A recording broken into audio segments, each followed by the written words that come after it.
sistema circulatorio se caracteriza por en tres aspectos, ¿no? Uno, es un sistema doble, y cuando decimos doble corresponde a un sistema de circulación mayor o sistémico que le llamamos generalmente, y otro menor que tiene que ver con la circulación pulmonar, que anteriormente habíamos estado revisando, ¿no?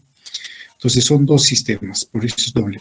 Es cerrado porque en ningún momento la sangre sale del sistema circulatorio hacia el intersticio o a través de espacios. Hay intercambio, que es una cosa diferente, ¿no? Pero no, la sangre no sale fuera del sistema circulatorio, está, digamos, circula en él.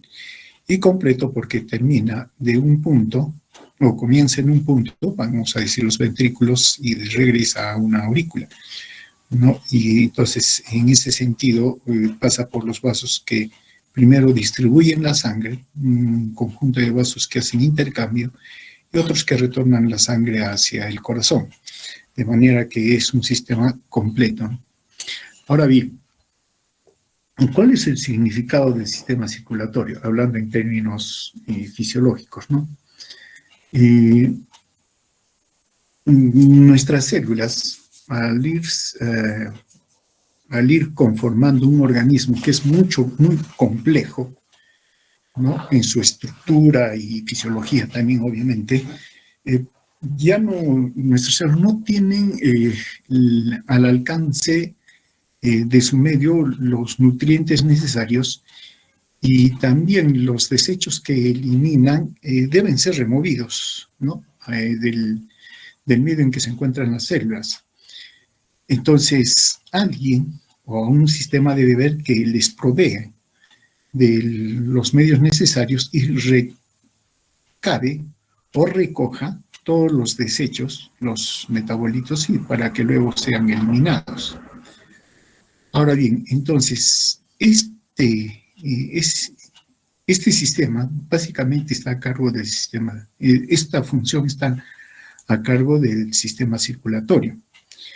Al proveer de los nutrientes necesarios a las células en el medio externo en el cual se encuentran, y al recoger los detritus, los metabolitos, el sistema circulatorio está manteniendo las condiciones homeostáticas internas en el organismo y permitiéndole entonces a las células obtener oxígenos, nutrientes, etcétera, y también recogiendo los desechos, ¿no? El CO2 y etcétera. Entonces, el sistema circulatorio está, digamos, esa es su función, mantener las condiciones homeostáticas internas. Ahora, para eso, obviamente, tiene que movilizar líquidos. Y en esa movilización de líquidos va a cumplir esa función. Ahora, si es un sistema cerrado, como dijimos, ¿no? En el cual circula un líquido. Doctor, disculpe. Entonces, alguien tiene que moverlo, por un lado, y por otro lado debe haber un conjunto de vasos que permiten ese movimiento. Ahora bien, entonces, si consideramos al sistema circulatorio en esos dos aspectos, todo lo que es un sistema de vasos, ¿no? Que lleva y saca la sangre, Doctor. tenemos un sistema de... Doctor. ¿Sí? Doctor, disculpe que les moleste. No está compartiendo su pantalla. Dejó de compartir. Un ratito. ¿Qué pasó? Hay un señor, Oscar Calla, quiere ingresar. ¿Ustedes lo conocen? Sí, doctor, es un matriculado de tercera. Pero no está en lista. Creo que, doctor, es de tercera matrícula, doctor. Usted me dijo, creo que tiene aparte ellos, creo. Ya, pero no está en lista. Eso sí. Que ¿lo admitimos o no lo admitimos? Lo admitimos, doctor. Quiere aprender cardiología, doctor.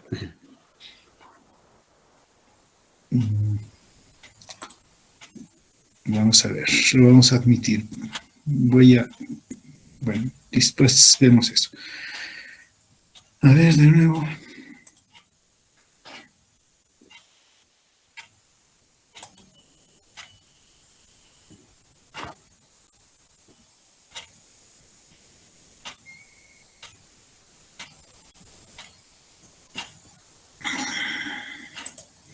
Ahora me confirman. Sí, doctor.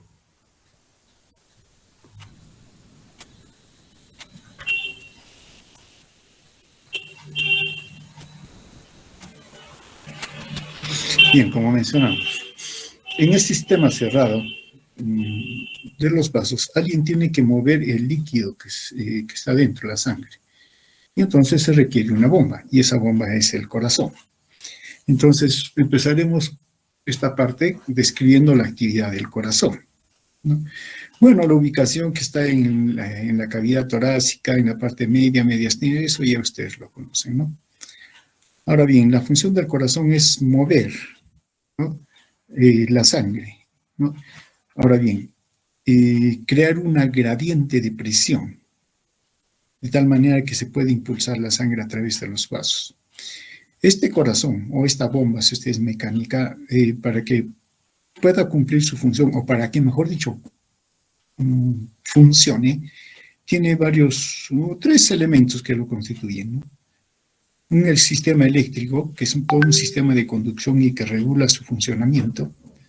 Un sistema de sostén, ¿no? Y en el cual sobre todo es necesario la función de las válvulas y todo el complejo, no complejo, sino el órgano mismo mecánico que induce la presión, que viene a ser el miocardio.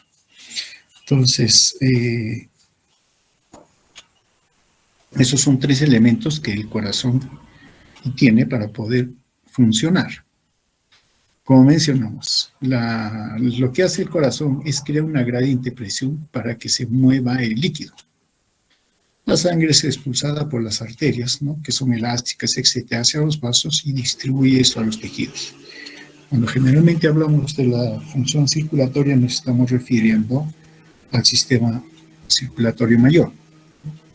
Ahora bien, es claro, o bueno, es bien sabido de que en el caso del corazón hay dos movimientos o dos fases en su fisiología. Un momento que es la diástole, en el cual el corazón se relaja y eso permite que se llenen las aurículas y después los ventrículos de sangre. Y un segundo momento es cuando el corazón se contrae para que la sangre salga expulsada fuera de los ventrículos, y esa es la sístole. Entonces, en cada ciclo del corazón, porque se van repitiendo, está una diástole y una sístole, o si quieren una sístole y una diástole. No, no hay problema. Entonces, estos dos movimientos, estas dos fases se cumplen en cada ciclo del corazón. Entonces, el ciclo cardíaco no es sino un conjunto de fenómenos cardíacos que producen, que se van produciendo, ¿no? Desde el comienzo de un latido cardíaco hasta el siguiente latido cardíaco. Más adelante podemos escribir en detalles, ¿no? Pero pongamos en este caso, ¿no? Un ciclo cardíaco empieza con un latido cardíaco hasta el comienzo del siguiente, ¿no? Y ahí está la sístole y ahí está la diástole, ¿no? Sístole, que significa contracción, y diástole, enviar lejos, lejano, ¿no? Es un poco, digamos, no muy exacto, pero nosotros lo entendemos como la capacidad que tiene el corazón para distenderse y poder captar llenarse de sangre, ¿no? Claro, podemos considerar que el ciclo cardíaco empieza cuando el nodo sinusal inicia el latido cardíaco. Alguien tiene que dar la orden y eso lo hace el nodo sinusal. Ahora bien, dentro de este ciclo, si bien es cierto, hemos mencionado dos momentos, la sístole y diástole, pero podemos ir descomponiendo o precisando algunos momentos de manera particular. La sístole, por ejemplo, hay un primer momento que se le llama la contracción isovolumétrica, en el cual el corazón se contrae, pero todavía no expulsa sangre. Eso ya lo vamos a ver después. Un segundo momento es ya la eyección, cuando sale la sangre de los ventrículos. Estos dos corresponderían entonces a la sístole. Luego viene, una vez que ha expulsado toda la sangre del corazón, viene una relajación, conocida también como relajación isovolumétrica. Es cierto, se relaja el corazón, pero todavía no llena sangre, no se llena. Y después un cuarto momento en que sí ya se llena el ventrículo. Entonces tenemos relajación isovolumétrica, llenado ventricular, ¿no? Y luego de este cuarto momento viene una contracción isovolumétrica, la fase de eyección, que vendría a ser sístole, la relajación isovolumétrica, luego el llenado ventricular, que vendría a ser la diástole, y esto se repite continuamente, ¿no? Ahora, en cada sístole hay eventos que se van a ir dando. Uno, el primero es la contracción de las aurículas o contracción areal, ¿no? Se contraen las aurículas. Luego de la contracción auricular, recién viene la contracción isovolumétrica. Luego viene una fase de eyección ventricular rápida, donde la sangre la mayor cantidad sale, y luego una eyección ventricular lenta, que completa la fase de eyección. Terminada la fase de eyección, ya viene la diástole, con la relajación isovolumétrica, ¿no?, que mencionamos. Luego el llenado ventricular rápido, se da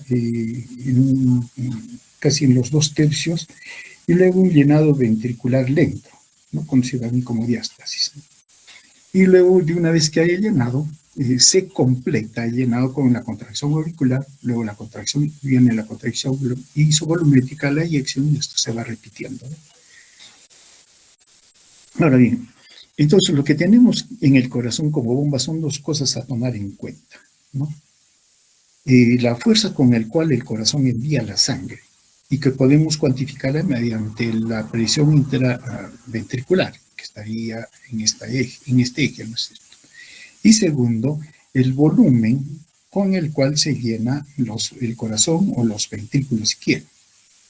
Entonces, establecemos una relación entre el volumen de sangre que le llega al corazón y luego la presión que va a ejercer en el momento que se contrae el corazón. Ahora tenemos dos momentos, la sístole y la diástole. Si vemos la presión sistólica, entonces lo que vemos aquí, a cuanto hay mayor llenado del ventrículo, hay un aumento de la presión ventricular. ¿Eso qué significa? Que el corazón se llena de sangre y luego, después de llenarse de sangre, se contrae. Mientras más lleno esté el corazón, mayor presión ejercerá, ¿no? Y el ascenso es rápido. Pero también podemos comparar la presión que se va a dar a nivel en el momento de la diástole. Entonces tenemos presión diastólica. Y también sucede, ¿no? Solo que la presión en la diástole no es alta, ¿no? Y va subiendo lentamente, pero va a llegar un punto en que si llenamos tanto el corazón, tanto en la fase sistólica como en la diastólica, se van a unir, ¿no? Pero eso no son condiciones fisiológicas, definitivamente, ni aún patológicas, no se llega, pero esa es la proyección. Pero ¿eso qué significa, no? De que el corazón se maneja en unos rangos tanto de volumen como de presión, ¿no? Y que se le llama el lazo volumen-presión, ¿no? Manteniéndose en estos rasgos, digamos, de funcionamiento fisiológicos, tanto del llenado de volumen que maneja el corazón como de la presión. Entonces, y aquí están lo que estábamos mencionando anteriormente, esos 4 momentos bien marcados que por el momento lo estamos mencionando. El primero, que vendría a ser la diástole, que vendría a ser el llenado ventricular. Luego viene la contracción isovolumétrica, el periodo de eyección, que es ya la sístole, y luego viene la relajación isovolumétrica. Luego después vuelve el llenado y está dándose las vueltas, ¿no? Digamos, este círculo, este lazo que se le llama presión volumen en el ciclo cardíaco. Viendo algunos detalles en este ciclo primero, ¿no? Tenemos, como mencionamos, la presión en esta columna y acá en este eje, y volumen en este otro eje. Entonces, podemos empezar en cualquier punto, pero podríamos, por costumbre, empezamos acá, ¿no? Esa fase, que es la fase en el momento de la diástole, que primero es el llenado, o mejor dicho, un segundo momento que es el llenado diastólico. Aquí el corazón se llena de sangre, pero no aumenta presión. Solo es un llenado. Y luego va a llegar un momento en que se va a ir llenando y va a dar lugar a que se cierre la válvula auriculoventricular. Si estamos en el lado izquierdo, tenemos la válvula mitral, con el cual se produce el primer ruido, ¿no? Muy bien. En este punto hay un volumen, conocido como el volumen telediastólico. Y también hay una presión, conocida como la presión telediastólica. Entonces, al final del llenado diastólico, cuando la válvula mitral o auriculoventricular se cierre, tenemos un volumen telediastólico y una presión telediastólica. En el segundo momento que describimos, va a haber una contracción del músculo cardíaco. Y lo que hace entonces, en un primer momento, que se eleve la presión, pero no hay eyección, no hay líquido, y por lo tanto el volumen se mantiene. Y eso le llamamos contracción isovolumétrica. ¿Hasta qué momento? Hasta el momento que la presión se eleva, tanto que en este caso la aorta, la válvula aórtica se abre. Si estuviéramos en el lado derecho, diríamos la válvula pulmonar. Entonces se abre. ¿Y por qué se abre? Porque la presión que ya el corazón al contraerse está ejerciendo supera la presión de resistencia que le está haciendo la aorta, aproximadamente 80 milímetros de mercurio. Entonces, cuando supera esos 80, se abre la válvula aórtica y recién sale la sangre. Y tenemos la fase de eyección. En la fase de eyección, en términos generales, vamos a mencionar que se mantiene una presión alta. Pero como está saliendo la sangre, el volumen disminuye. Hasta un momento en que la sangre ha salido, pero ya el corazón se ha quedado, no se queda sin sangre, pero ha disminuido, y la columna que tiene la aorta, la resistencia que le supera, ¿no?, esa presión, y entonces se cierra la válvula aórtica. O si quieren, se cierra la válvula pulmonar. Y tenemos el segundo ruido. En este punto tenemos una presión, conocida como la presión telesistólica. Cerrada la válvula aórtica, el corazón se sigue relajando, pero no se llena de sangre y se tiene la relajación isovolumétrica, que hay una disminución de la presión arterial, pero no hay cambio del volumen. Hasta que llega un momento en que la válvula mitral o la auriculoventricular se abre. En ese momento, antes de la apertura de la válvula mitral, lo que se tiene es el volumen telesistólico. Allí se abre. Y en el momento en que se abre, entonces ya se llena nuevamente la aurícula. Se llena se llena el ventrículo, primero la aurícula, luego el ventrículo, ¿no?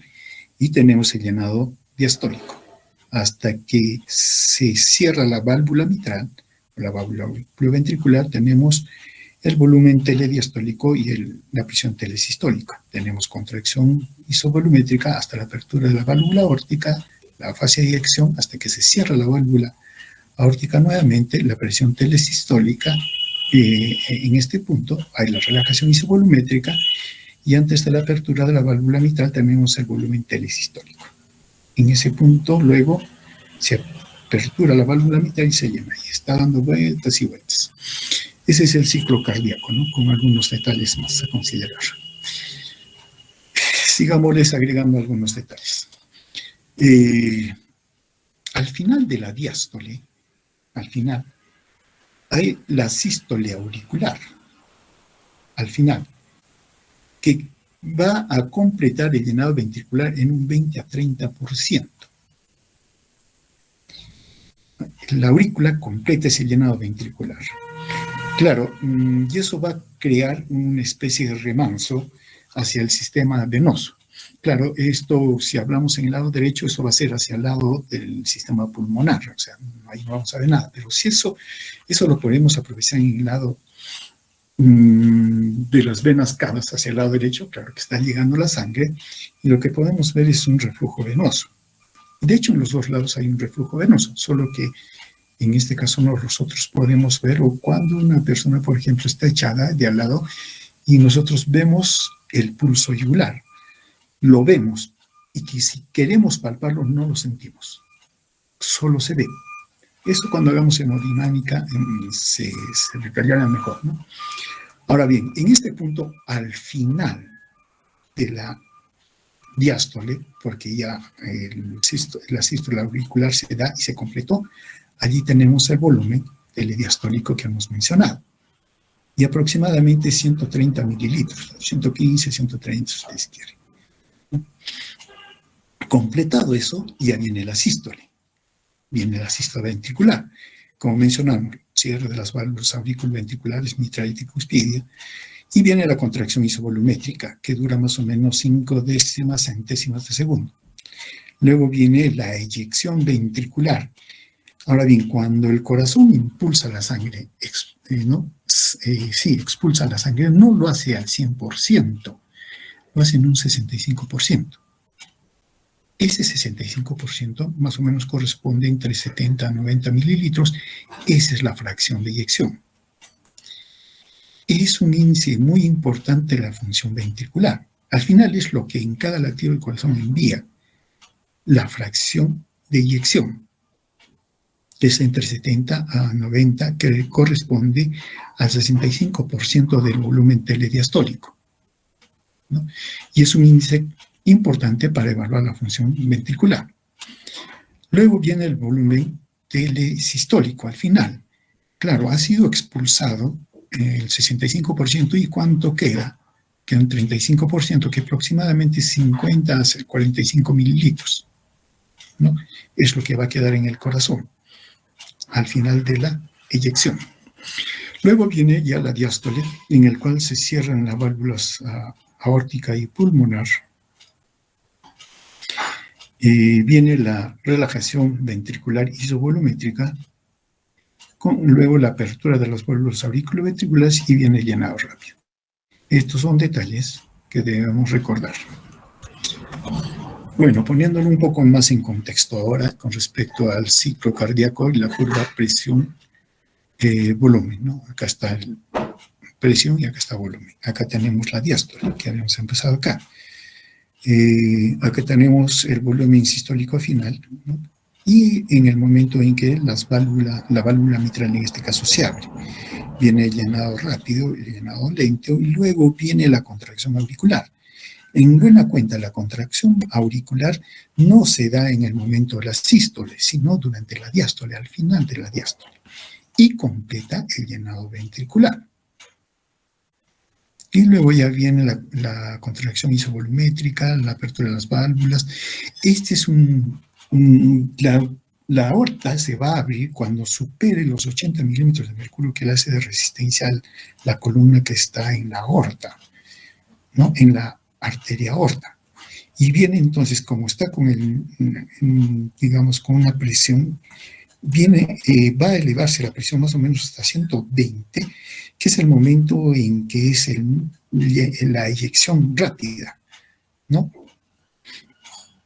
Pero luego la sangre que ha sido expulsada disminuye el volumen dentro del ventrículo y eso hace que necesariamente se mantenga, empiece a equilibrarse la presión dentro del ventrículo con la columna de sangre que hay en la arteria aorta.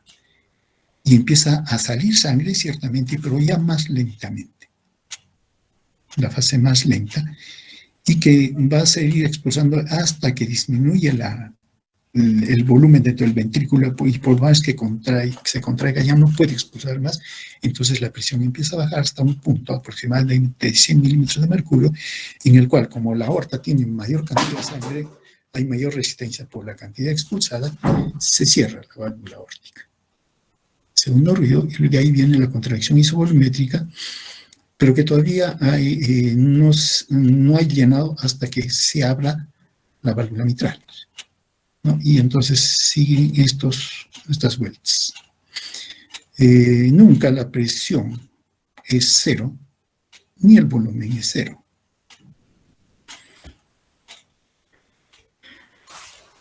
Ese es el ciclo cardíaco, pero podemos verlo también el ciclo cardíaco de otra manera, ¿no? De esta otra forma. Si consideramos considerando la presión y el volumen. La presión está acá marcado en rojo, ¿no? En el caso del ventrículo, y si estamos hablando de los ventrículos, y de manera específica estamos hablando del ventrículo izquierdo, entonces tenemos acá las presiones ventriculares, ¿no? Claro, nunca es cero, pero bueno, acá nos pone cero. Acá este primer aumento de la presión corresponde a la contracción auricular, ¿no? Hasta este punto. Las válvulas auriculoventriculares están cerradas, se cierran, en este caso la mitral, y viene la contracción. La fase de la contracción isovolumétrica hasta este punto. Aquí se abre la aorta y ya estamos en los 80 milímetros de mercurio y sale la sangre expulsada por el ventrículo más o menos hasta 120 milímetros de mercurio. La fase de eyección rápida, luego más lenta, y eso hace que disminuya la presión, va bajando aproximadamente a los 100 o a los 80, ¿no? Prácticamente. Pero cuando se está aproximadamente en los 100, se cierra la válvula aórtica. Desde este momento la presión va a seguir bajando y lo que se tiene es la relajación isovolumétrica hasta el momento que se abren las válvulas auriculoventriculares. Y entonces aquí empieza el llenado. El llenado rápido, un poco más lento, y la contracción auricular. Y volvemos a subir. Entonces eso tendríamos en cuanto a las presiones del ventrículo. Ahora, considerando la aorta, que estamos en la izquierda, entonces la aorta maneja presiones por encima de 80 milímetros de mercurio. El momento más bajo es en el momento de la contracción isovolumétrica, ¿no? Aquí, en este punto. Aquí la presión auriculoventricular supera la presión de la sangre que está en la arteria aorta, y entonces se abre. Sube la presión también en la aorta, ¿no? Y luego, después de que pasa la sangre, va a disminuir hasta que llega a 100 milímetros de mercurio, donde se cierra. Y se va a mantener la presión en la aorta. Va a disminuir hasta los 80 milímetros de mercurio durante la diástole, hasta que nuevamente sale la sangre del corazón en la fase de eyección y sube nuevamente, ¿no? Y entonces se va manteniendo la aorta en una presión que va de aproximadamente 120 a 80, o si quieren de 80 a 120. En cuanto al volumen, en el ventrículo,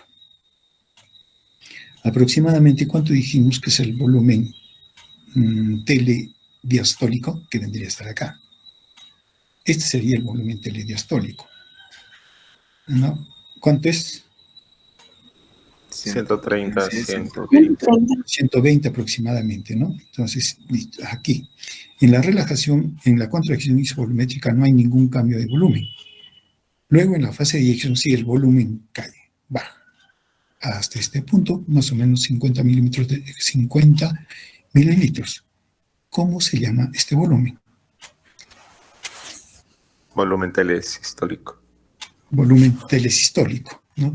Que ya alcanza en el momento de la relajación isovolumétrica. Luego viene la contracción viene la relajación del músculo ventricular, entonces el volumen aumenta, se llena. Y se completa con la contracción auricular, ¿no? Le tenemos el volumen telediastólico, luego con la expulsión va a disminuir hasta el volumen telesistólico, ¿no? Y luego vuelve. Y está manejándose en estos rangos, ¿no? Entre 50 a 120 mililitros, pero nunca disminuye. Y en realidad lo que elimina es este volumen. De aquí, este volumen, que es la fracción de eyección. Bueno, acá están los eventos, ¿no? Sonores, el cierre de la válvula aórtica, no. El cierre de la válvula auriculoventricular, que vendría a ser el primer ruido, y que justo está después, o si quieren, durante la relajación isovolumétrica. No, perdón, la contracción isovolumétrica. Y el segundo ruido que está en la en la relajación isovolumétrica, que corresponde al cierre de la válvula aórtica. Y luego hasta el siguiente ciclo. Ya, primera tarea. Esta curva, presión-volumen, como ustedes han visto, corresponde al ventrículo izquierdo. Muy bien, van a ser la misma curva, esta curva presión-volumen, pero del ventrículo derecho. ¿Listo? Y también van a ser estos gráficos con el ventrículo derecho. Ya va una tarea. Entonces, estos dos gráficos, pero tomando en cuenta el ventrículo derecho, porque estos dos están hechos considerando el ventrículo izquierdo. Listo. Sigamos. Muy bien.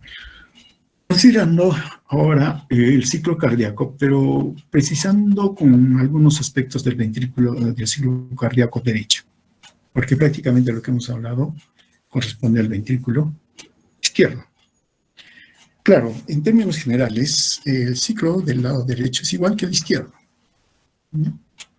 Pero hay ciertas diferencias en las duraciones de las fases, ¿no? Ahora, hay que tomar en cuenta que el ventrículo derecho maneja un circuito de baja presión. Eso ya lo habíamos también mencionado, ¿no? Tiene menor presión que trabaja el ventrículo izquierdo. Y ahora ustedes podrán recordar los valores y ya pueden ustedes estar comparando, ¿no? Ahora, por otro lado, la despolarización del ventrículo izquierdo ocurre milisegundos antes que el derecho, ¿no? Milisegundos, nada más. Por eso, la contracción isovolumétrica del ventrículo izquierdo comienza antes. Claro que para nuestra percepción auditiva, visual, si ustedes quieren, no lo percibimos nosotros, ¿no? Pero tiene esta diferencia. Ahora bien, si la contracción isovolumétrica del ventrículo izquierdo comienza antes, eso significa que la válvula mitral se cierra antes que la tricuspidia. Claro, tampoco lo podemos percibir, y solo se ausculta con una fonocardiografía de alta resolución, ¿no? Pero está ahí, ¿no? Eso por un lado. Por otro lado, debemos considerar que las presiones que vencen cada uno de los ventrículos para expulsar la sangre son diferentes. En el ventrículo derecho ya hablamos que necesita vencer una resistencia más o menos que le ofrece la columna de sangre de la arteria pulmonar entre 7 a 8 milímetros de mercurio, o 10 milímetros de mercurio. En promedio dijimos 8 milímetros de mercurio, ¿no? Mientras que el ventrículo izquierdo tiene que vencer una resistencia, igual que le ofrece la sangre de la arteria aorta, más o menos de 68 milímetros de mercurio. Bueno, nosotros estamos hablando de 80 milímetros de mercurio. Puntos más, puntos menos, pero la diferencia es clara, ¿no? El derecho tiene que vencer 8 milímetros de mercurio y el izquierdo tiene que vencer 80 milímetros de mercurio. Ahora bien, eso hace que la contracción isovolumétrica sea más corta en el lado derecho que en el izquierdo. O sea, claro, le facilita salir más rápido, o mejor dicho, expulsar más rápido, porque no tiene mucha resistencia. Por lo que se inicia, ahora bien, y eso hace que se inicie antes la eyección del ventrículo derecho que el izquierdo. Claro, tiene menos resistencia y puede salir más rápido, ¿no? Ahora bien, la duración de las fases eyectivas son también distintas, debido justamente a las diferencias de las presiones que hemos mencionado. Ahora bien, la fase de eyección rápida y lenta termina primero en el ventrículo izquierdo, a pesar que la contracción isovolumétrica fue primero en el derecho, pero la fase de eyección, por la fuerza que ejerce el ventrículo izquierdo, termina primero la eyección rápida y lenta. Y por lo tanto, la válvula aórtica se cierra primero que la pulmonar. Aquí. ¿No? Ya. Por otro lado, tenemos que la eyección del ventrículo derecho tiene una particularidad a tener en cuenta. Aquí, cuando se ha descrito volúmenes pulmonares, Claro, en inspiración y expiración. Ustedes saben que en el tórax hay un cambio de presión pleural, o si quieren, presión intratorácica en el momento de inspiración. Y cuando hay una inspiración, ¿cuánto es la presión pleural al máximo que llega? En una respiración normal, tranquila, en reposo, ¿no?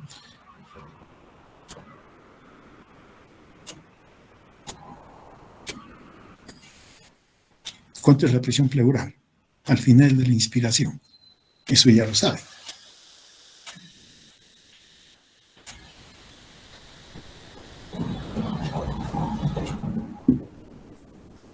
¿Cuánto es? Uy, no me digan que no han visto esa presión. Se han debido ver esa presión. ¿La presión torácica es negativa o positiva? Negativo. Negativa. Negativa. ¿En qué momento?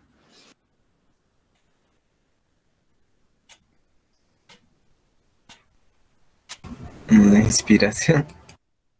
La expiración, doctor. ¿Y en la expiración? Positiva, doctor. Me preguntan, me responden. Le respondo, doctor. Positiva en la expiración. ¿Seguro? También es negativa. Negativa, doctor, disculpe. Tienen que repasar presiones. Al inicio de la inspiración, eso significa al final de la expiración, la presión es negativa, más o menos de 4 o 5, o menos 4 menos 5 centímetros de agua. Cuando se hace una inspiración normal, sin esfuerzo, digamos, ¿no? Pero al final de la inspiración, la presión pleural puede llegar hasta menos 7.5 centímetros de agua. ¿Ya? Entonces, miren, durante la inspiración se amplía y la presión negativa intratorácica, que la medimos a través de la presión pleural, aumenta, pero se hace más negativa. Y tiene un efecto de succión. Y acuérdense que el corazón lo que está haciendo es contraerse y expulsar sangre. Pero en el momento de la inspiración, el mismo corazón también se ve aspirado y entonces no puede mandar la sangre con la misma facilidad que lo haría con la expiración, que también lo apretaría y entonces manda más sangre rápidamente, manda sangre más fácilmente, o mejor dicho, con mayor presión. Entonces, cuando hay una inspiración, se incrementa la presión negativa intratorácica y las eyecciones se prolongan más tiempo, porque la sangre no sale rápido, se vuelve un poco más lenta. Es en el momento de la inspiración. En el momento de la expiración no sucede eso. Ahora, por otro lado, tenemos que el pericardio, ¿no? Le da un límite al corazón para que pueda llenarse, ¿no? Entonces, no le permite ese límite. Ahora, ¿pero qué sucede? Al llenarse más el ventrículo derecho por el mayor retorno venoso, claro, lo que sucede es que durante la inspiración es una bomba y el corazón jala más sangre por esa fuerza. Entonces, el ventrículo derecho se llena más, tiene un mayor retorno. Y eso le resta un poco al ventrículo derecho, al izquierdo, y el ventrículo izquierdo se llena menos. Y eso hace que la eyección en el ventrículo izquierdo se acorte. ¿Y eso qué va a traer como consecuencia? El desdoblamiento del segundo ruido cardíaco. Lo vamos a ver un poco más adelante. Pero tengan en cuenta estos detalles en cuanto a los ciclos tanto del lado derecho como del lado izquierdo. Bueno, veamos. Como dijimos anteriormente, la válvula mitral se cierra antes que la tricuspidia y esto es el primer ruido. Entonces, la válvula mitral se cierra antes que la válvula tricuspidia, pero esto no lo percibimos, como mencionamos. Y también, en caso del segundo ruido, la válvula aórtica se cierra primero y luego la pulmonar, ¿no? En esta una forma de describirlo, nosotros no percibimos esa diferencia, lo escuchamos solo como un sonido cada uno de ellos, ¿no? Ahora bien, si hablamos de sonidos, entonces tenemos que el primer ruido cardíaco corresponde al cierre de la mitral y de la tricuspidia. La mitral primero, luego la tricuspidia. Pero para nosotros, de manera clínica, digamos, es un solo ruido. Viene un y viene la sístole, ¿no? Y está dividido en 3 momentos: la protosístole, la mesosístole y telesístole, que es la última parte. En la telesístole es la contracción auricular. No, perdón, estamos en la sístole, ¿no? Y viene luego el cierre del segundo ruido. Viene el segundo ruido, que corresponde al cierre de la aorta y la pulmonar, ¿no? Y también, ¿no? Y desde aquí, más bien hasta el siguiente cierre, o el primer ruido, tenemos la diástole, protodiástole, mesodiástole, telediástole. En la telediástole está la contracción auricular. Ahora bien, ¿los ruidos cardíacos se pueden auscultar? Sí, se pueden auscultar, ¿no? Y primero, si tenemos en cuenta la ubicación y la proyección de la ubicación de las válvulas, ¿no? Acá tenemos la válvula aórtica, acá está la válvula pulmonar, tenemos la válvula mitral y acá tenemos la válvula tricuspidia, ¿no? Son las 3. Pero debido a que como la sangre fluye, es como que lleva al sonido, lo lleva. Y entonces, haciendo, digamos, un recuerdo de cómo la sangre se desplaza y ese desplazamiento lo proyectamos hacia adelante en el tórax, entonces se puede auscultar de una manera más, digamos, preferente el ruido que haga cualquiera de estas válvulas.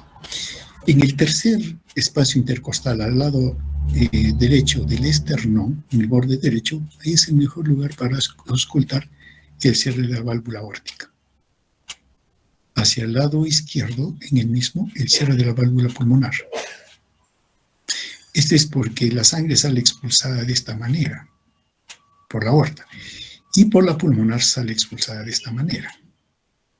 Entonces se puede auscultar mejor el sonido. Ahora, ¿qué tenemos? Que en el borde, ya más o menos a la altura de la sexta costilla, en el borde izquierdo del esternón, aquí tenemos se puede auscultar el sonido que produce el cierre de la válvula tricuspidia.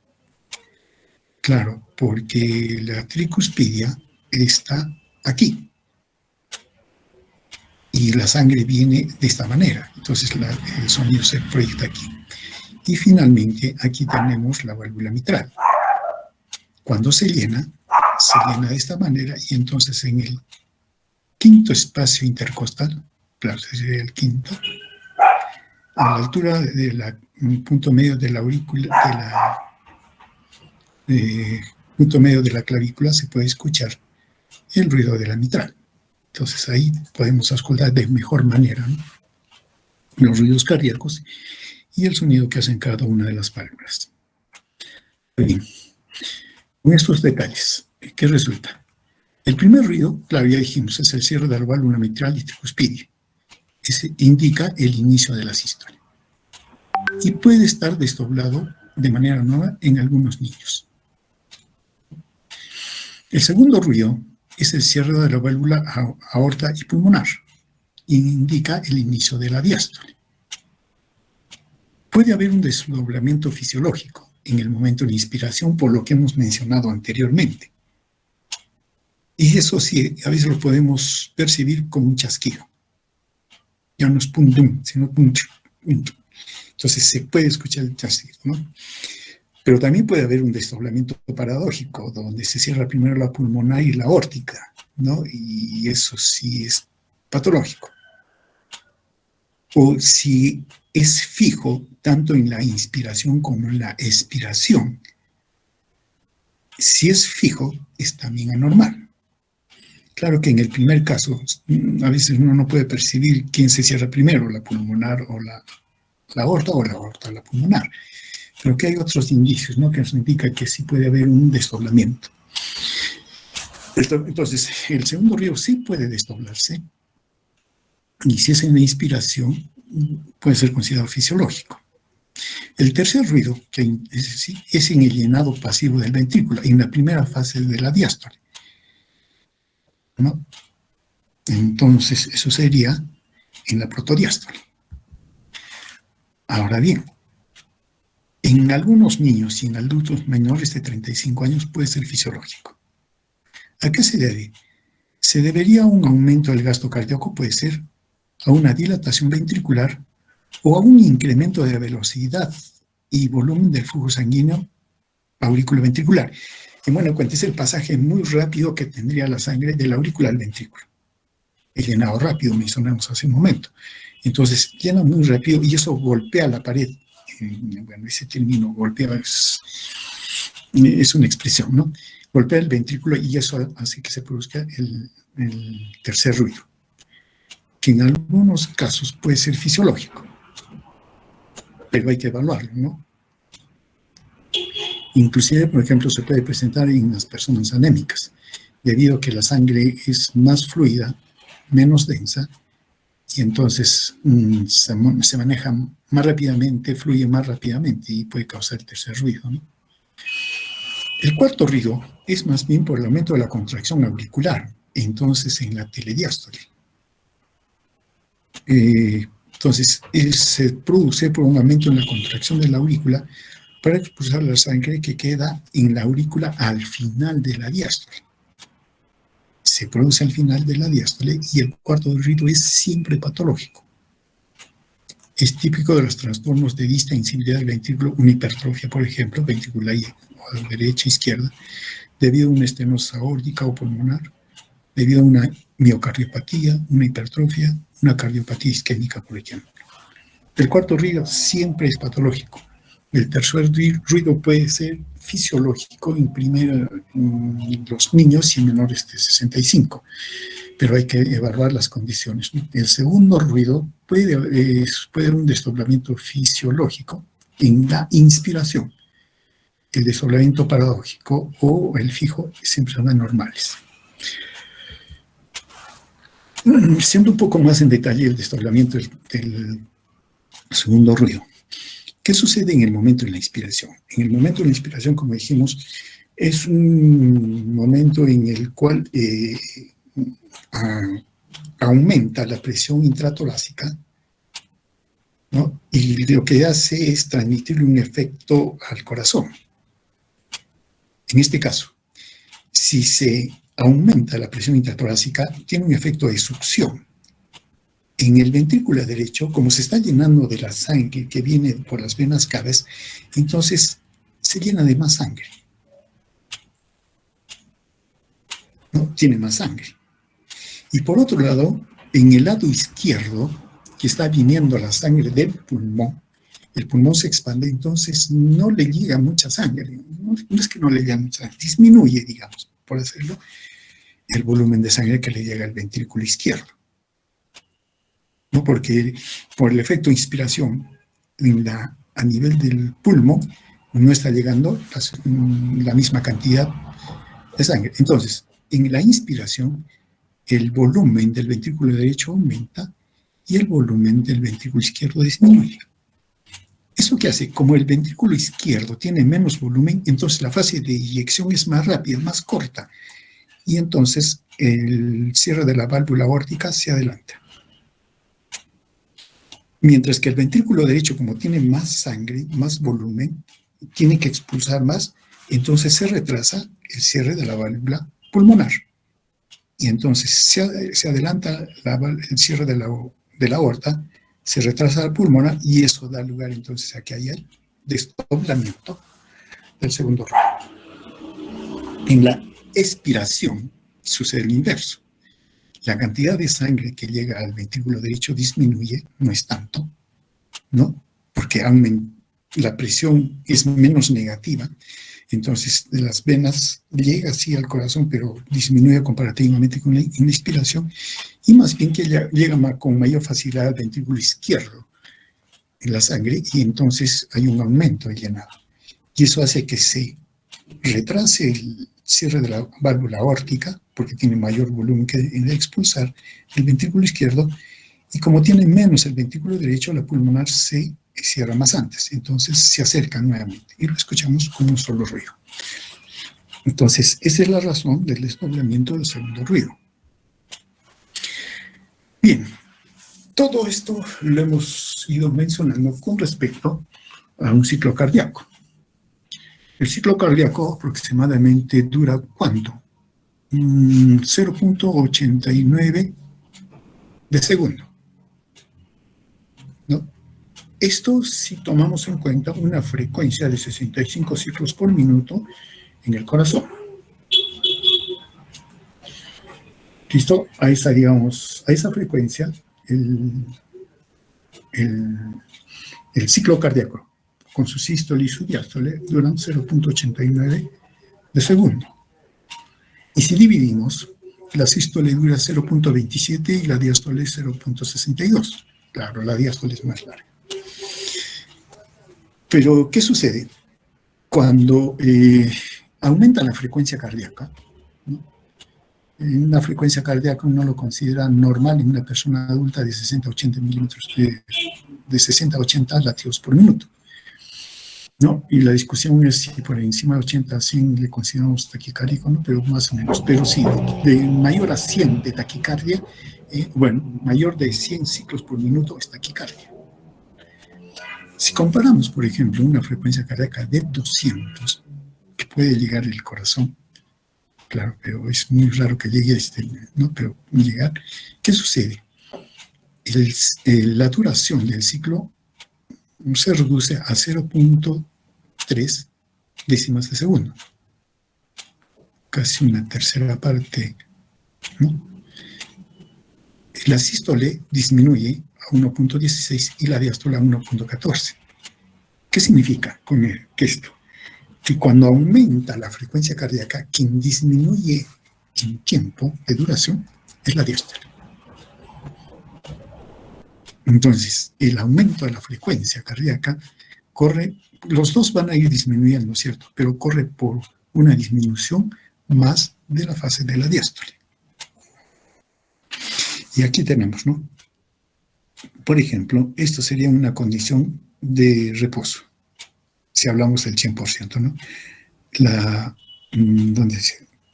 Esta es la sístole y esta es la diástole, ¿no? En condiciones de reposo, la diástole dura más, pero por efecto de una taquicardia, la diástole dura menos, la sístole dura más. Claro que en tiempos generales los dos se reducen, ¿no? Ahora bien, hay que tomar en cuenta que el llenado ventricular adecuado solo es posible con una frecuencia hasta 180 ciclos por minuto. Eso si no hay ningún problema de retorno venoso. Entonces, eso puede llenar de manera adecuada para que el corazón envíe la suficiente cantidad. Ahora, la velocidad máxima de contracción ventricular es de 400 por minuto, pero la velocidad máxima de conducción del nodo aurículo ventricular es de 230 por minuto. Claro, el corazón puede responder más rápido, pero las órdenes no llegan tan rápido. Pero aún así, si llegan las órdenes rápidas con una frecuencia mayor a 180 por minuto, el corazón no se llena de manera adecuada y ya no sirve. Listo. Hasta aquí con el ciclo cardíaco. No sé si tengan alguna pregunta.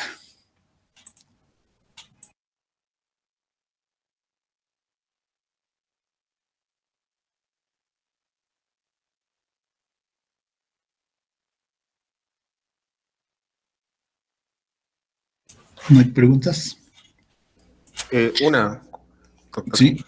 Para cuando hacemos la auscultación, deberíamos, obviamente yo creo que sería más recomendable hacerla durante una expiración, ¿cierto? No, hay que la respiración, mejor dicho, la auscultación hay que hacer en las dos fases. Hay que evaluar las dos. Las dos hay que evaluar. Claro, pero para encontrar el cuarto ruido, en el caso de que El cuarto ruido, no, el cuarto ruido se va a presentar. No está influido por la inspiración-expiración. Ah, ya.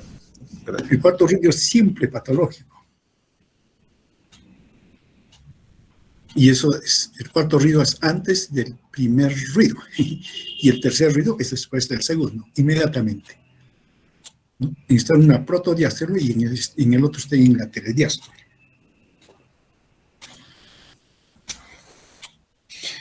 Doctor, ¿Sí? se me vino una pregunta sobre, al momento de la auscultación a veces se nos pide que respiremos como cansados. Como No necesariamente eso es para ver corazón, sino ventilación pulmonar. Para eso es. Claro, y eso de auscultación, los puntos de referencia que les he mencionado se toman en cuenta.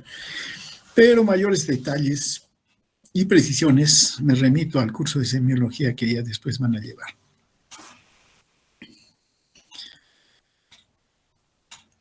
Listo, muy bien. Si no hubiera otra pregunta, continuamos con esta última parte. Nosotros hemos hablado que el corazón es una bomba, ¿no? Y una bomba muscular que se contrae. Y hemos mencionado que la contracción, la presión que ejerce el corazón para enviar la sangre depende de su llenado. Entonces, ¿qué comparamos, no? La presión medida en milímetros de mercurio y el volumen medido en mililitros. Entonces, ¿qué se toma en cuenta acá? Si el corazón es un músculo, entonces el músculo responde a estiramiento. Cualquier músculo ejerce mejor contracción cuando es estirado. Es como una liga, ¿no? Lo tensamos, lo soltamos y se acorta. Y eso es válido para cualquier tipo de músculo. Entonces, para que haya una buena contracción, el músculo tiene que estar tenso, estirado. Le viene la orden y se contrae. Muy bien. Pero ¿cómo podemos evaluar esto en el corazón? Podemos evaluar el estiramiento del ventrículo, del corazón, del ventrículo, con respecto a la cantidad de líquido que le llega, en este caso la sangre. Si le llega buena cantidad de sangre, entonces el ventrículo se distiende.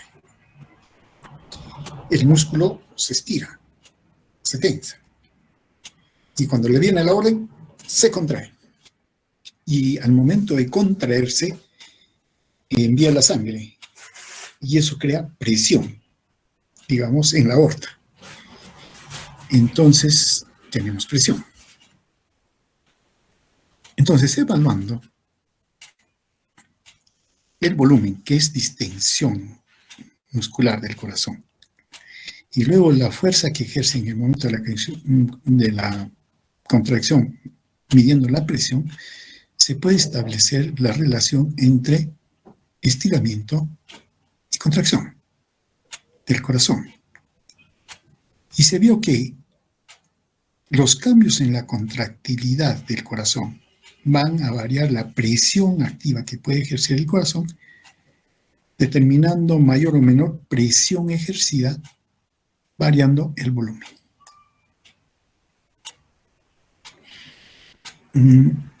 Claro, entonces la fuerza de contracción del corazón va a depender de la cantidad, mejor dicho, la presión que el corazón va a ejercer va a depender del volumen de sangre que le llegue. Dicho de otra manera, la fuerza de contracción del músculo cardíaco va a depender del estiramiento. El estiramiento lo medimos por volumen, la presión, la fuerza lo medimos por presión. Y esto es lo que hicieron Frank y Starling. Y de ahí se tiene lo que se llama la ley de Frank-Starling o la relación Frank-Starling, si quieren. Cuanto más se distiende el músculo cardíaco durante el llenado, mayor es la fuerza de contracción y mayor es la cantidad de sangre que bombea hacia la aorta. Y sí se puede medir eso. Volumen ventricular y la cantidad de sangre que se envía. Y eso se mide como gasto cardíaco, mililitros por minuto. Y esto en respuesta a la ley de Frank y Starling. El aumento del volumen ventricular causa un aumento del gasto cardíaco en forma exponencial. Aquí está. Si aumentamos el volumen, el gasto cardíaco aumenta. Si aumentamos volumen, la fuerza de contracción también aumenta. Claro, esto después se puede evaluar como gasto cardíaco. Claro, va a llegar un momento en que por más que estiremos al corazón, ya no va a dar, ¿no? Eso también hay un límite para esto. Después se hablará y en fisiopatología lo mencionarán. Pero lo importante es acá. Si el corazón tiene un buen llenado y mayor llenado, su fuerza de contracción va a ser mejor. Y eso aumenta presión y aumenta expulsión de sangre. Y eso aumenta gasto cardíaco. Es la ley de Frank-Starling, ¿no? Tenemos el volumen sistólico, que vendría a ser la fracción de eyección, y esta vendría a ser la precarga, o sea, la cantidad de sangre que le llegó. Volumen telediastólico, después lo vamos a ver. Entonces, en una condición normal, esta es su relación, ¿no? Si aumentamos volumen, el corazón se va a contraer mejor y va a aumentar el volumen sistólico. Ahora, puede haber condiciones que alteren esto, sí. La curva puede ser hacia el lado izquierdo, entonces aumenta la función cardíaca. Por ejemplo, esto hace el sistema simpático. O puede disminuir la función cardíaca, y esto lo hace el sistema parasimpático. El simpático echa la curva a la izquierda y el parasimpático hacia la derecha. Claro, esto se maneja en rangos fisiológicos, porque pasado estos límites ya viene la patología. Una disminución de la función cardíaca por debajo de lo que estamos mencionando, por ejemplo, es caso de una insuficiencia cardíaca. No envía la suficiente cantidad de volumen, por más que se estire. Y aquí también hay intoxicación, sobre todo por toxinas que pueden causar esto, ¿no? Eso ya se verá después. Por ejemplo, en el caso anormal, en el ejercicio sí aumenta esta relación, ¿no? Por efecto del sistema simpático y todo lo demás, ¿no? Por ejemplo, en caso de insuficiencia cardíaca disminuye cuando hay una depresión cardíaca letal, por ejemplo, esto cae, ¿no? Muy bien. Aprovechando. Este es el volumen, ¿no es cierto? Ahora, ¿qué volumen se toma en cuenta? El volumen diastólico final. ¿Por qué? Porque es el momento en que más se estira el corazón, ¿no? Entonces, ese es digamos, el punto o el volumen que más se toma en cuenta para lo que estamos mencionando. Ahora bien, entonces, ¿qué resulta? Que el corazón se llena de sangre, ¿no? Y al llenarse de sangre se distiende. Y luego hace una contracción y expulsa la sangre. Acá hay dos términos que es necesario mencionarlos y aclararlos a su vez, ¿no? Uno es este término conocido como la precarga. ¿Qué cosa es la precarga? Es la tensión, la fuerza de la pared del miocardio al final de la diástole. ¿Qué sucede al final de la diástole? Que el corazón se ha llenado de sangre. Ya está lleno. La contracción isovolumen. Y es... No, todavía no nos pasemos a eso. Quedémonos nomás acá. Estamos al final de la diástole, volumen telediastólico. Estamos ahí. El corazón se ha llenado de sangre y por lo tanto las paredes, el ventrículo está tenso. Esa es la precarga. Comparando, alguna vez ustedes, y de hecho han debido hacer, han llenado un globo de esos de carnavales, ¿no es cierto? Han abierto el caño, lo han llenado y han cerrado. El globo, su pared, tiene una tensión. Esa es precarga. Lo mismo sucede con el corazón. Alguien abrió el caño, entró la sangre, el corazón se distendió y la pared, los ventrículos, tienen una tensión ahí adentro. O no adentro, sin su pared, una tensión. Esa es precarga. La tensión de la pared. Ahora bien, esta tensión que se desarrolla en la pared, que le llamamos precarga, depende de tres cosas. Por un lado, claro, el tamaño del corazón en el momento final de la diástole, o sea, cuánto se llena, ¿no? Se ha distendido, entonces, de ese tamaño, ¿no? Claro, de eso depende. O sea, la facilidad con la cual se puede distender. ¿Hasta qué tamaño? No, hasta ahí está bien.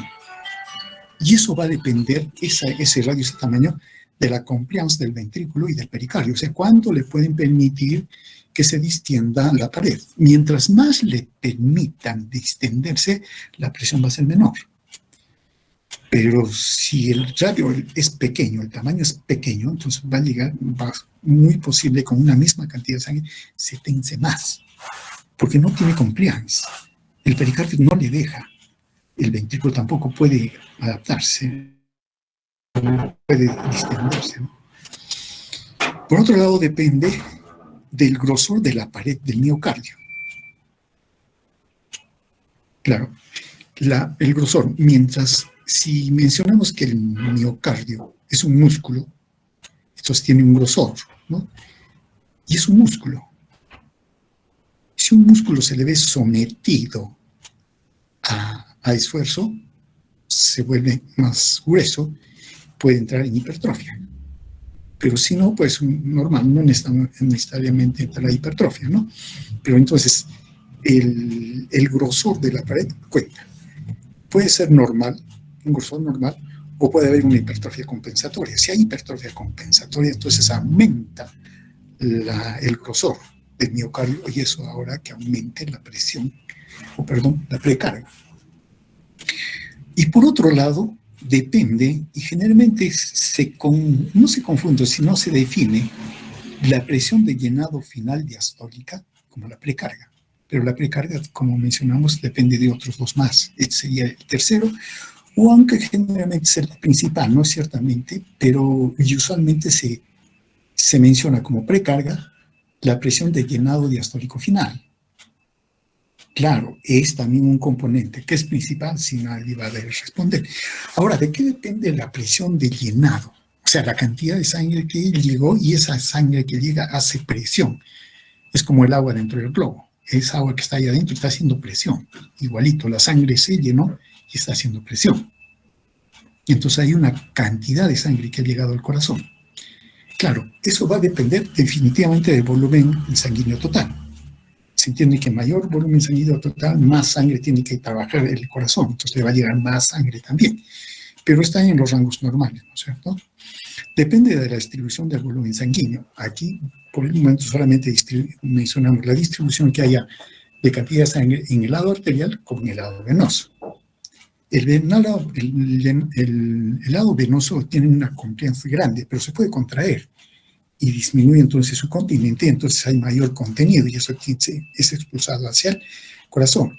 Pero si hay una venodilatación, el continente aumenta, el contenido, siendo el mismo, disminuye, ya no regresa tanto al corazón, ¿no? Entonces disminuye ese volumen de sangre que llega al corazón. Entonces va a depender de la distribución del volumen sanguíneo total.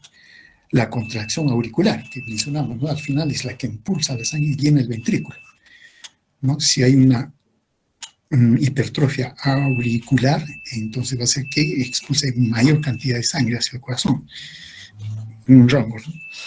La compliance venosa que hemos mencionado, la resistencia periférica total. Claro, eso ya más bien va a ser para el lado izquierdo, ¿no? Mejor para el lado sistémico. Eso va a tener, y también el lado pulmonar. Pero es menos directa que las anteriores. Y el retorno venoso que mencionamos. Entonces, la precarga es tensión de la pared, y esa tensión de la pared depende del tamaño en este caso, del ventrículo al final de la diástole, de la presión de llenado diastólica final y del grosor de la pared del miocardio. Luego tenemos el otro término que le llamamos la poscarga. La poscarga generalmente lo concebimos como la resistencia que le hace la aorta. Eso es cierto, pero no es solo eso. La poscarga es la fuerza del miocardio durante la sístole. Hace un momento mencionamos que el músculo ventricular, cuando se llena de sangre y todo lo demás, hay una tensión ahí adentro. Esa es precarga.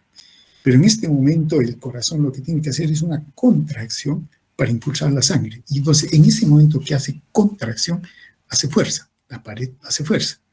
Hay una tensión de la pared miocardio durante la sístole. Eso es poscarga. La precarga es tensión, pero al final de la diástole. La sístole, la poscarga es la fuerza durante la sístole. Y depende también de 3 factores. También depende del tamaño del ventrículo en el momento de la sístole. Entonces, que también depende del tamaño de la diástole, al final de la diástole, ¿no? Pero también influye. Luego está el grosor del miocardio, de la pared. Puede ser normal, ¿no? O con una compensatoria hipertrófica. Eso después lo veremos. Y el principal factor es la presión sistólica ventricular. Presión sistólica ventricular. ¿Cuánto es? Estamos en la sístole.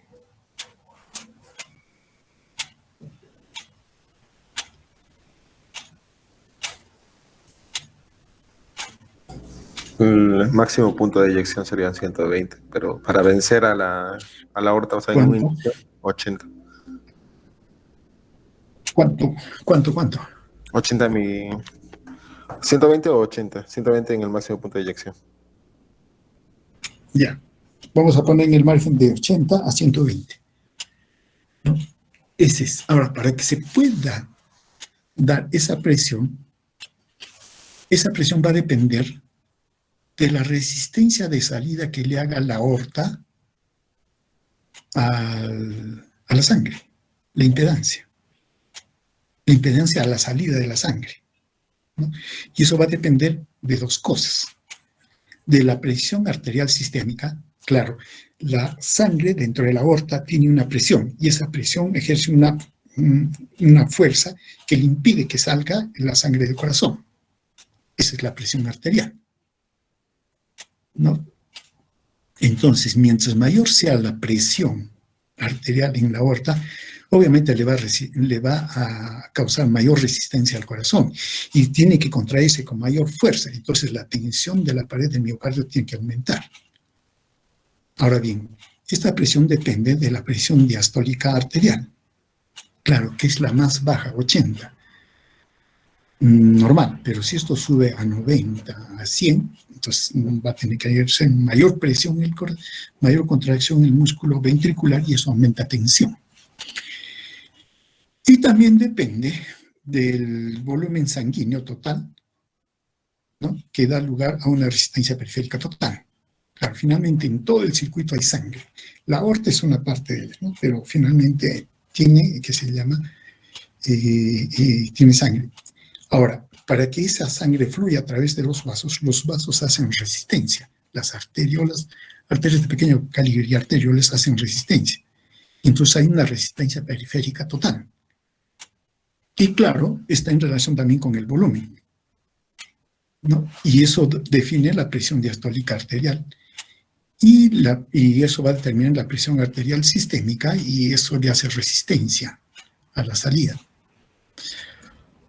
Ahora bien, tenemos también la presión sistólica arterial, que es en el momento más alto, a la presión de pulso, que eso después ya lo vamos a definir, y al volumen sistólico, ¿no? La cantidad de sangre que envía el corazón, que está determinada por la compliance arterial, ¿no? Veamos. El volumen sistólico va a ser expulsado y cuando es expulsado crea una presión, conocida como la presión de pulso, ¿no? Y que va a definir básicamente la presión sistólica arterial, ¿no?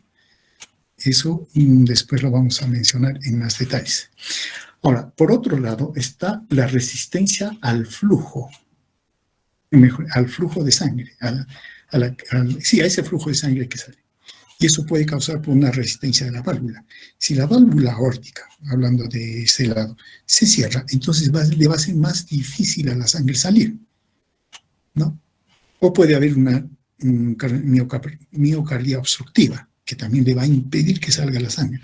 Entonces, una resistencia al flujo sanguíneo. El otro elemento es la presión arterial sistémica que hemos mencionado, ¿no? Eso define resistencia a la salida. Eso va a determinar presión sistólica ventricular y es un componente de la poscarga, ¿no? Junto con el tamaño del ventrículo y el grosor del miocardio. Entonces, definidos la precarga y la poscarga. Bueno, simplemente para completar, ¿no? Entonces, para la función cardíaca hay factores intrínsecos. Considerar la precarga, la presión de llenado, la duración de la diástole, distensibilidad vascular, etc. La poscarga, presión arterial, la resistencia periférica, la distensibilidad aórtica, ¿no? Pero también está la frecuencia cardíaca y la contractilidad, ¿no? Y ya, dentro de un momento completamos esto.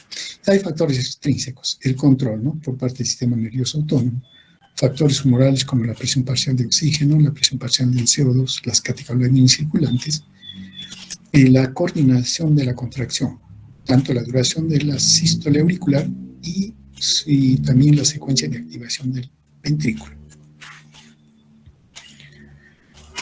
Algunos detalles a complementar en cuanto a la función cardíaca. El gasto cardíaco, que viene a ser la cantidad de sangre que envía el corazón, está determinado por dos factores, digamos. Por un lado, está la frecuencia cardíaca. Y la frecuencia cardíaca está determinado, sí, por control autónomo, mejor dicho, vegetativo, que puede acelerarlo o disminuirlo. Claro que esto está en relación a la función que está cumpliendo el corazón. Y el control hormonales también. Entonces, estos definen frecuencia cardíaca.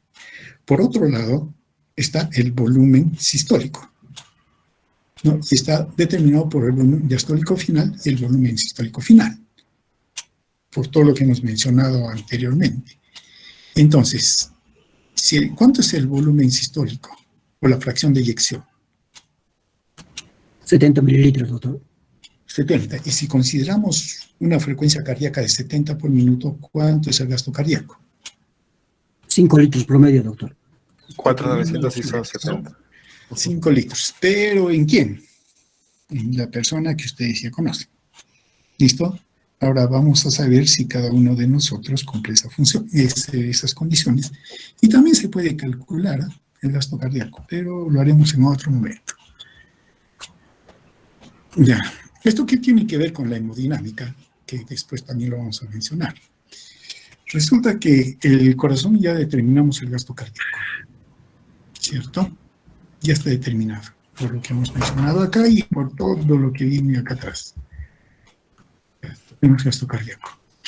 Ahora, el gasto cardíaco, digamos, se envía la sangre y recibe una resistencia, la resistencia periférica. Entonces, la fuerza con la cual el corazón envía la sangre, gasto cardíaco, y la resistencia que le está haciendo los vasos periféricos determinan tensión, presión. Entonces, la presión arterial es la que garantiza que la sangre llegue a todo el organismo. Si hay una buena presión, la sangre va a circular por todo este sistema que hemos dicho de cañerías y vasos y va a llegar a todo sitio. Si hay una buena presión. Claro que la buena presión tiene que ser en márgenes normales, ¿no? Porque si es demasiada presión ya más bien causa daño. Pero en fin, tenemos una buena presión y la presión arterial está determinada por el gasto cardíaco y la resistencia. La presión es directamente proporcional al flujo de sangre. Sí, ahí está gasto cardíaco. Y hay otros detalles más que es necesario mencionar, pero por lo pronto, flujo determinado por el gasto cardíaco, pero no es el único. Multiplicado por la resistencia. Si la resistencia aumenta, la presión aumenta. Si el flujo aumenta, la presión aumenta. Esta formulita, por favor, va a ser el pan de cada día de ahora en adelante de ustedes. Ahora, la presión arterial es medida por los vasoreceptores de alta presión, carotídea, órtica. Esto va al centro vasomotor, a los centros vasomotores cardíacos del bulo y a niveles superiores. Pero de aquí sale hacia su control hacia el retorno venoso. Eso modifica la precarga.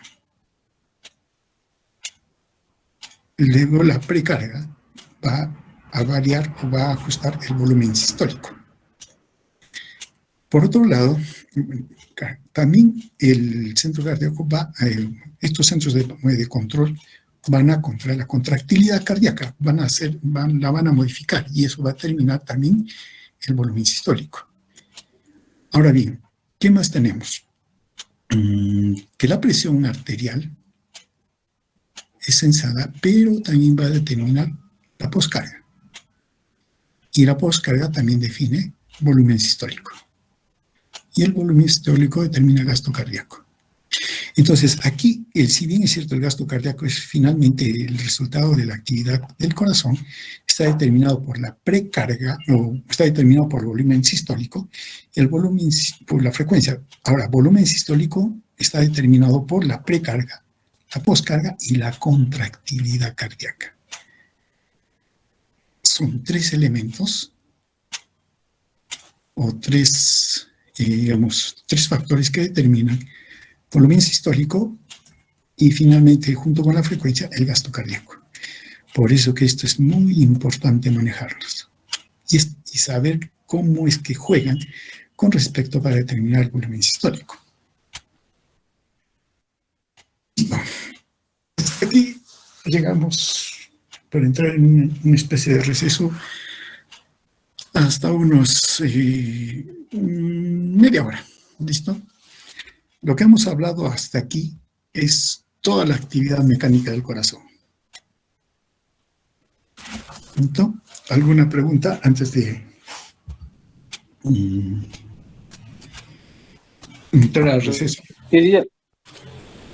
Doctor, quería saber cómo se mide la presión, por ejemplo, en el ventrículo izquierdo del corazón. Si existe algún instrumento para medirlo. Sí, sí hay. Hay sondas, ¿no? Que sí se utilizan. Y de hecho, por ejemplo, en cuidados intensivos les ponen, porque, claro, nosotros estamos hablando de la presión, pero eso sería presión central, ¿no? Y son mucho más, y eso usan más en cuidados intensivos, que la presión que usualmente utilizamos con el manguito, el esfencomanómetro, ¿no? Periférico. Entonces, sí se utiliza. Pero eso ya son métodos invasivos si quieren, ¿no? Y solo utilizados en ciertas circunstancias. Cuidados intensivos, por ejemplo, la presión arterial central, por ejemplo, es lo que se busca, ¿no? Y eso es a nivel del corazón. Allí se busca esas presiones. Le ponen su sonda y tanta cosa. Ok, doctor, gracias. Pero, bueno, ahorita no es motivo, pero hay que saber dónde se está midiendo la presión, ¿no? Eso es bien, bien claro. Lo que estamos hablando son presiones a nivel del corazón y la aorta, todo eso. La presión máxima en la aorta estamos definiéndola a nivel de la aorta en la sístole a 120. Pero 120, 80 a 120, ¿no es cierto? Pero si uno mide la presión en el brazo, por ejemplo, entonces ahí varía, ¿no? Varía. Entonces, ¿por qué? Porque está ya más alejado del corazón. Y si tomamos la presión, digamos, en miembros inferiores, que se pueden hacer, definitivamente, claro que los esfingomanómetros ya son diferentes, ¿no? No es el usual. Vemos que también la presión varía, o sea, que se nos haya hecho de manera habitual y estándar medir la presión en los brazos, sí, y se toman en cuenta esos valores, ¿no? Pero están en una relación con respecto a la presión de la aorta, digamos, en el momento en que sale la sangre. Una presión central, por decir, ¿no? Doctor, disculpe. Una pregunta, doctor. Mire usted, el efecto de la noradrenalina sobre el corazón, usted ha indicado que sí, correcto, aumenta la frecuencia cardíaca, pero usted también indica que el retorno venoso va a disminuir. Entonces, ¿dónde se ve el efecto benéfico, doctor? Si por un lado aumenta la frecuencia cardíaca y por el otro lado disminuye el retorno venoso, doctor, consecuentemente el llenado. Si podría... Pero estamos hablando en términos fisiológicos. ¿Cuándo va a suceder lo que usted dice? Cuando la frecuencia cardíaca está por encima de 80 latidos por minuto. En una taquicardia nosotros lo consideramos en 120, o sea que todavía estamos en el margen de un llenado adecuado ventricular, aunque hay taquicardia. Solo que cuando está aumentando la taquicardia 150, 100, ya llegamos, va disminuyendo 180, sí, ya es insuficiente, allí en ese momento. ¿No?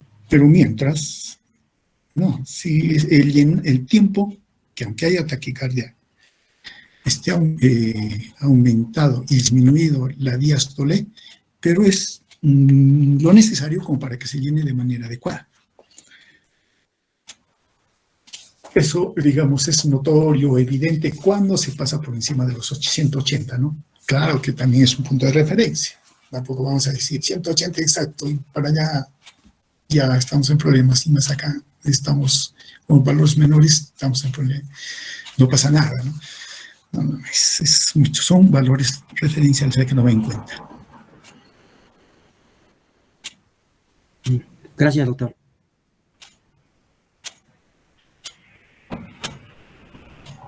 Bien, entonces nos vemos dentro de un momento. ¿Qué hora es? Ya. Sí, dentro de media hora, por favor. Doctor, ¿Sí? ¿sería con el grupo B, doctor? No, todos.